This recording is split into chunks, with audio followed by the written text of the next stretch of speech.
Mesmo tendo se passado mais de 130 anos desde a abolição da escravatura, a população negra no Brasil ainda sofre com os prejuízos sociais do regime escravocrata implementado em nosso país. No Brasil e em toda a América, a escravidão foi sustentada pelo tráfico de pessoas sequestradas do continente africano para executarem trabalhos forçados em diversas áreas da economia, inclusive a produção de açúcar em meados do século XVI, a mineração do ouro e pedras preciosas durante o século XVIII e também as lavouras de café no século XIX. Para melhor entender os motivos pelos quais ainda hoje os negros continuam lutando pela igualdade racial, é importante saber a origem do racismo que persiste na sociedade brasileira para evitar que a história se perpetue. Sejam bem-vindos ao Cultive na TV.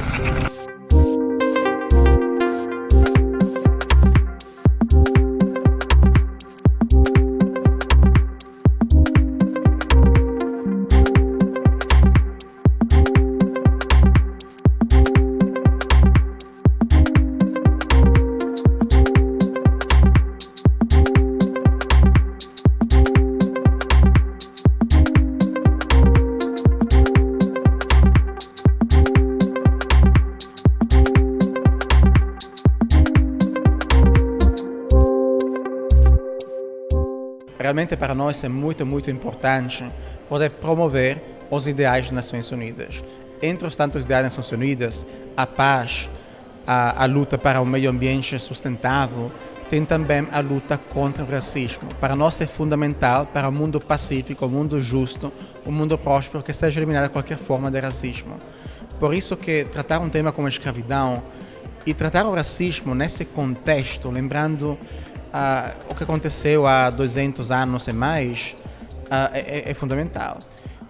Neste momento no mundo estamos enfrentando populismo, nacionalismo, xenofobia, ódio, o discurso do ódio contra pessoas afrodescendentes, contra católicos, contra judeus, contra muçulmanos, contra carnívoros inclusive, contra pessoas LGBTIQ+. Isso é um absurdo, porque no mundo não se trata já só das minorias, mas o ódio é crescente. Ódio crescente porque muitos políticos populistas que estão utilizando as diferenças entre as pessoas para promover justamente fins políticos através do ódio. Isso realmente é algo que todos temos que rejeitar e lutar em contra. A convidada de hoje é professora adjunta do Núcleo de Estudos de Políticas Públicas e Direitos Humanos da Universidade Federal do Rio de Janeiro. É mestre em História Comparada pela mesma universidade e doutora em Ciência Política pela Universidade Federal Fluminense, com vários cursos no Brasil e no exterior. Fluente em inglês, francês e espanhol, é responsável por dezenas de publicações em áreas como relações raciais e de gênero, direitos humanos e políticas públicas. Hoje vamos conversar com a professora doutora Fernanda Barros Santos. Professora Fernanda, como é que começou o seu interesse por essa área? A sua família tem algum envolvimento nisso? Completo, né? O meu pai é um homem negro, né? E a minha mãe, que veio a ser minha madrasta, é uma mulher loira de olhos verdes. E a família dela branca, né? De ascendência branca, germânica, né? Casou... Do Sul? Não do Sul, mas em Petrópolis, né? Eles vieram para Petrópolis. E meu pai negro, de família de descendentes de africanos também. Meu bisavô era um escravo fugido. E aí eu consegui observar os conflitos de raça dentro do meu seio familiar, né? E aí Petrópolis também você tem uma população negra muito grande, mas ao mesmo tempo bairros colonizados por italianos e alemães também. E você consegue observar as festas, né? Todas voltadas, né? Para esses grupos. E a população negra e a população até indígena que houve em Petrópolis também é bastante escamoteada nos símbolos, né? Da cidade. Dentro desse contexto eu comecei a pensar a questão racial, né? A pensar o local do negro, né? Essas experiências próprias, essa biografia, acabou fazendo com que eu enxergasse não só o preconceito racial, mas a questão da classe e a raça na estrutura brasileira, né? Então, Petrópolis serviu enquanto microcosmos para eu entender as relações raciais no Brasil, o que me levou a analisar essa perspectiva dentro das ciências sociais, né? Eu queria entender o porquê do preconceito racial e o porquê da pobreza no Brasil, porque essa pobreza tinha uma cor, né? Era muito visível para mim desde a infância. E aí, esse conjunto, esse somatório de coisas me levou a carreira de Ciências Sociais, onde eu me formei em Ciências Sociais como cientista social em 2010, e depois eu continuei todo esse compasso de leitura racial no meu mestrado e no meu doutorado. Costumava haver no passado, e eu creio que ainda hoje deve haver vestígios disso, uma resistência na academia à discussão do tema, e não apenas isso, a visão de que o negro, por ser objeto do racismo, estaria de uma certa forma desqualificado, ele seria suspeito para discutir a questão racial. Isso te afetou de alguma forma na academia? Sim, a maior parte do tempo que eu tentei inserir a agenda racial, mas não dentro dos moldes do pensamento social brasileiro, condecorando o pensamento social brasileiro em seu cânone, quando eu comecei a inserir a agenda sobre a perspectiva da intelectualidade negra ou do próprio negro e da negra falando, eu percebi a maior parte das seleções que existia um ar de crítica se esse meu estudo ele tinha uma relação com uma certa militância dentro da academia e, ao mesmo tempo, uma desconstrução ou uma tentativa de desqualificar a minha própria fala e o meu próprio pensamento. Então, eu entendia que era um campo de disputa onde eu podia falar alguma coisa, mas esse falar, esse expressar e essa escrita, ela seria sempre criticada e, ao mesmo tempo, segmentada pela própria academia, porque não era algo aprazível, não era algo palatável, né? Era um processo de desconstrução da própria academia em si, que implicava em determinadas posições extremamente críticas a esse processo. Mas é um jogo de forças onde você, simultaneamente, consegue postular e você consegue colocar aquilo que você pensa de fato, né? Mas é um campo de disputa, sim, não só naquele período, mas nos dias de hoje. A grande diferença é que com as ações afirmativas você tem um número maior de estudantes negros trazendo dentro dos seus coletivos agendas negras para dentro dos departamentos. Então os professores, o corpo docente, ele tá se obrigando a rediscutir a questão racial não mais a partir do prisma do homem ou da mulher branca, mas sim do que o povo negro está falando, né? Então você está tendo uma nova geração de intelectuais negros, né? Não só dentro da academia, mas do lado de fora também, os coletivos, os movimentos sociais que para mim também são intelectuais. Eles estão rediscutindo essa perspectiva a partir das ferramentas da negritude, a partir do olhar da negritude.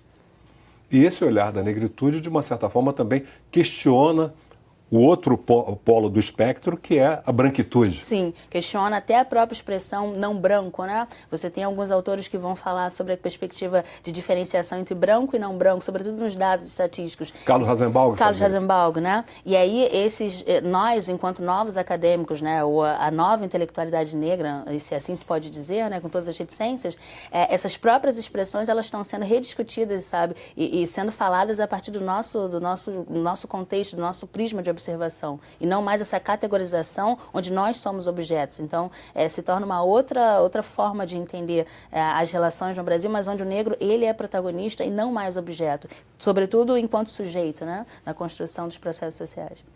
Há quem encare a questão racial no Brasil, parece uma visão crescente, sob a perspectiva de uma patologia social, ou seja, uma doença da sociedade brasileira que atinge complementarmente negros e brancos, fazendo com que brancos se sintam superiores e negros inferiores. E eu me lembro bem de um pesquisador haitiano, Pierre Michel Fontaine, que dizia que o sistema de dominação mais perfeito é aquele em que o dominado aceita a sua dominação. E isso vinha sendo o caso na sociedade brasileira, predominantemente, né? Sim, eu concordo. Tem outro autor também que traz essa retórica, né, essa escrita, e eu gosto muito, é o Frantz Fanon, né, com Peles Negras, Máscaras Brancas, onde ele fala que o negro, ele fica sujeito, ele é refém dessa inferioridade e o branco da sua superioridade, né? Então, são processos simultâneos construídos por essa indústria patriarcal, né, por esse processo patriarcal, que construiu dois polos antagônicos, onde a humanidade do negro ela é negada em todo o tempo e ela só existe a partir do olhar do branco, da construção do que o branco faz a respeito desse corpo, desse homem, dessa mulher negra, né? Então, são processos no Brasil que são muito ratificados, né, por toda a sociedade, sobretudo no campo da cultura, né? Então, e aí há uma exceção na realidade brasileira, sobretudo por esse aspecto da miscigenação, não só no campo biológico, mas no campo cultural. Então, essa congregação de índios, negros e brancos, a partir de elementos culturais, faz com que haja um entendimento consciente da população a respeito de uma democracia racial ou a respeito de uma não negação de um povo ou de povos, no caso, a população negra e a população indígena. E aí é o nosso axioma, é o nosso maior problema, né? A gente pode falar de uma patologia, essa patologia maior está nessa diluição das três raças, né? Que, na verdade, não estão completamente diluídas, né? Especialmente se você vai para a região sul, né? A gente vai ver que não é essa história de que todos os brasileiros têm uma ascendência africana. Isso Exato. É uma idealização também. Né? Exato. Se você observar não só no sul, mas até na região sudeste, alguns estudos recentes, do Artelli, sobretudo, ele começa a traçar no livro dele, Racismo Brasileiro, ele começa a falar sobre essa questão da miscigenação e essa positividade em relação a encontros entre homens negros e mulheres negras com homens brancos e mulheres brancas. Ele começa a observar dentro dos dados do IBGE e do IPEA, muito recentes, de 2009, e ele observa que esses casamentos interraciais no Brasil não acontecem numa proporção tão grande quanto se pensa, cerca de 20%, né, de 20% a menos, né? Então, as classes mais altas, elas tendem a dar continuidade ao casamento entre as pessoas de mesma raça ou de mesma cor, né? A despeito endogamia. Exatamente, a despeito do que diz o ideário da democracia racial, né? Então, a gente, dentro dos dados que a gente observa na vida social do brasileiro, você consegue enxergar as formas com que se dá o racismo. E aí você consegue desconstruir algumas perspectivas a respeito desse processo, né? Mas é um processo ainda muito vivo nessa sociedade. Sim, extremamente vivo. E as violências, né, as formas de violência, sobretudo a simbólica e a física, elas confirmam aquilo que a população negra diz em todo o tempo, né? Seja os jovens da periferia que são mortos a maior parte do tempo, sobretudo pelo Estado, ou outras formas de mortalidade, né? Ou seja, a neutralidade, a obstrução, a ausência de políticas públicas no campo de educação, moradia, saúde, são formas de você negar uma população e criar uma forma institucionalizada do próprio racismo, ou seja, é esse racismo estrutural que vai atingindo a população negra e se colocando também dentro da face do Estado, né? Dentro do edifício que a gente vai chamar do Estado.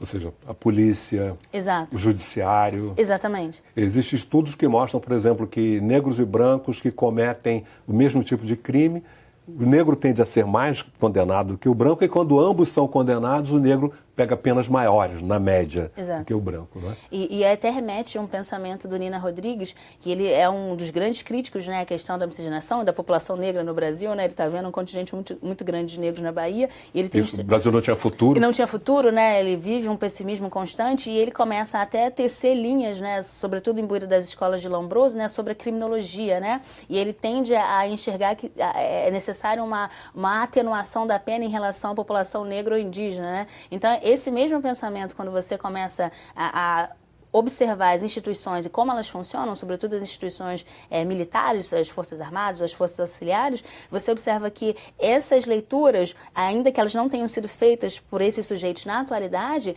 culturalmente as instituições agem de forma racista sem que haja uma reflexão quanto a esses processos. Ainda que em seus quadros você consiga observar negros dentro desses projetos, né? Então você vê que esse racismo estrutural ele vai embrenhando dentro das instituições e elas passam a agir de uma forma subjetiva, onde os critérios de cor fazem com que elas tenham ações de letalidade, né? Essa violência que a gente está aí falando. A sua fala remete àquela visão do filósofo francês Louis Althusser, dos aparelhos ideológicos de Estado que transmitem essas ideias para o conjunto da sociedade entre as gerações, a família, a escola e os meios de comunicação. A gente volta no próximo bloco.